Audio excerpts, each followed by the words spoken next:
Vamos entrevistar agora Zélia Lobato, que é professora da Escola de Veterinária da Universidade Federal de Minas Gerais. Zélia, o vírus da influenza A é um agente zoonótico de grande importância para a saúde de humanos e animais. Qual a atual situação da doença na suinocultura brasileira? O vírus da influenza A, o pandêmico, que entrou no Brasil em 2009, está amplamente difundido nas granjas do país. Ele é o vírus que predomina hoje em relação à influenza A, em algumas granjas causando problemas respiratórios e problemas de sintomatologia clínica, em outras granjas em menor gravidade, né? Hoje a gente tem no Brasil uma vacina que tem o vírus pandêmico, esse vírus de 2009, da pandemia de 2009, algumas granjas vacinas, outras granjas não vacinas.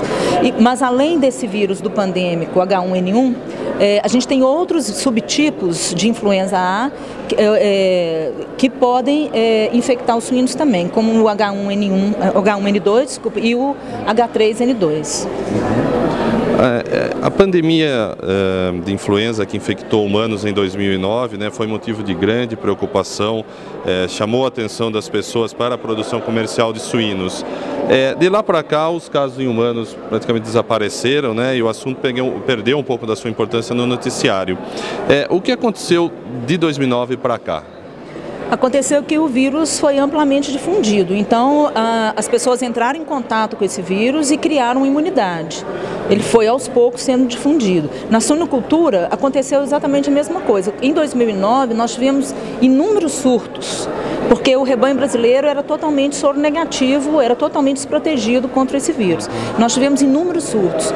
Hoje ainda acontece surtos da doença respiratória nas granjas de suíno que são susceptíveis, onde existem animais negativos, para isso. Então, simplesmente foi uma questão de difusão desse vírus para a população de uma forma geral e de criar uma resistência. Fora isso, o vírus pandêmico ele foi incluído na vacinação de influenza humana, que vem todo ano é feito. Então a gente tem uma amostra hoje que é incluída também. Então isso também, obviamente, ajuda que as pessoas adquiram essa imunidade através da vacinação.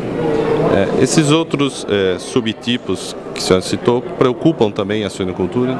Sim, a gente observa que existe uma distribuição um pouco diferenciada em relação a alguns subtipos, como o H3N2, por exemplo, que no sul do Brasil tem se mostrado mais importante que no sudeste, por exemplo, Mas em relação à sintomatologia clínica que eles causam, são bem semelhantes à sintomatologia do pandêmico. Então todos os três devem ser estudados e acompanhados. Que avaliação a senhora faz dos métodos de diagnóstico de controle da influenza nas granjas suinícolas brasileiras? Eles melhoraram?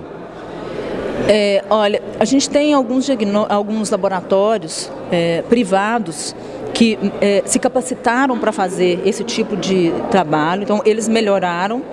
E temos também nos institutos e nas universidades uma capacitação muito melhor do que a gente tinha em 2009. Então hoje é importante que esse diagnóstico seja feito e que o material de animais doentes seja examinado, porque o vírus da influenza ele está em constante evolução. Então o vírus que em 2009 estava presente nessas granjas, apesar de ser o H1N1, da mesma forma, ele pode ter rearranjos com outros vírus, e pode ter mutações pontuais que podem ser importantes para a saúde animal e para a saúde humana também. Então, essa capacitação dos laboratórios privados e de instituições como a Embrapa, as universidades, estão preparados para receber esse material e fazer pelo menos a subtipificação inicial. E é importante que se tenha em mente,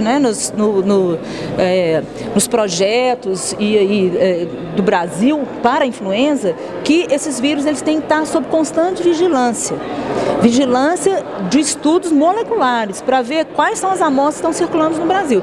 O problema que a gente tem acontece no mundo inteiro, E vários países têm um sistema de vigilância dos vírus que são circulantes e como eles circulam de acordo com o tempo e com o passar dos anos, né? Então, a gente tem que se organizar para ter isso também, né? Nós conversamos com Zélia Lobato, professora da Escola de Veterinária da Universidade Federal de Minas Gerais. TV Gesuli, na cobertura da VESUI 2015.